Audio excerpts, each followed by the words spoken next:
Hi friends, good morning. நான் வந்து பார்த்தீங்கன்னா லாஸ்ட் வீடியோவில் வந்து ஜிஆர்டியோட கொலுசு கலெக்ஷனும் அதுக்கப்புறமா மெட்டி கலெக்ஷன், டைமண்ட் கலெக்ஷன்லாம் போட்டிருந்தேன். பார்க்கலன்னா கண்டிப்பாக செக் அவுட் பண்ணி பாருங்கள். நான் வந்து என்னென்ன பர்ச்சேஸ் பண்ணேன் அப்படின்றதான் இதில் வந்து காமிக்க போகிறேன். நான் வந்து மெட்டியும் கொலுசும் வாங்குறதுக்காக தான் போயிருந்தேன்.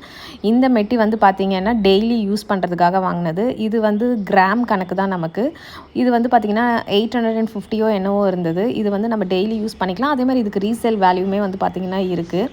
அடுத்து வந்து பார்த்திங்கன்னா ஃபேன்சி மெட்டி வாங்கியிருந்தேன். இதில் வந்து நமக்கு ரீசேல் வேல்யூ கிடையாது. இது ஜஸ்ட் நம்ம யூஸ் பண்ணிக்கலாம். அக்கேஷ்னலாக ஏதாவது ஃபங்க்ஷன்னா நம்ம போயிட்டு வந்துட்டு கழட்டி வச்சிடணும். அந்த மாதிரி தான் இது. டெய்லி யூஸ் பண்ணக்கூடாது. இந்த மெட்டி வந்து பார்த்திங்கன்னா சின்ன சின்னதாக குட்டி குட்டியாக ரொம்ப மைல்டு ஸ்டோன் மாதிரி வச்சுருந்தாங்க. பார்க்குறதுக்கு ரொம்ப சூப்பராக இருந்தது. இதோட ப்ரைஸ் வந்து பார்த்திங்கன்னா 950. இந்த மெட்டியும் வந்து பார்த்திங்கன்னா ஃபேன்சி மெட்டி தான். இதுவுமே வந்து பார்த்திங்கன்னா நம்ம டெய்லி யூஸ் பண்ண முடியாது. அக்கேஷ்னலாக யூஸ் பண்ணுறது தான்.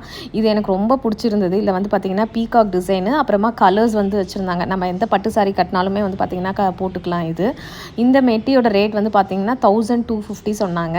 இதெல்லாம் வந்து பீஸ் கணக்கு தான் இது. ஸோ இந்த மூணு மெட்டியும் தான் நான் பர்ச்சேஸ் பண்ணியிருந்தேன். உங்களுக்கு எந்த மெட்டி பிடிச்சிருக்குன்னு சொல்லிட்டு கண்டிப்பாக கமெண்ட்டில் சொல்லுங்கள். இது வந்து பார்த்திங்கன்னா கொலுசு. நான் பார்த்ததுல இந்த கொலுசு தான் கொஞ்சம் டிஃப்ரெண்ட்டாக நல்லா இருந்தது. இது வந்து பார்த்திங்கன்னா முத்தும் அந்த மாதிரி அப்புறம் முறுக்காக இருக்கிற மாதிரி டிசைனு. உங்களுக்கு பிடிச்சிருந்தா கண்டிப்பாக லைக்கும் பண்ணுங்கள்.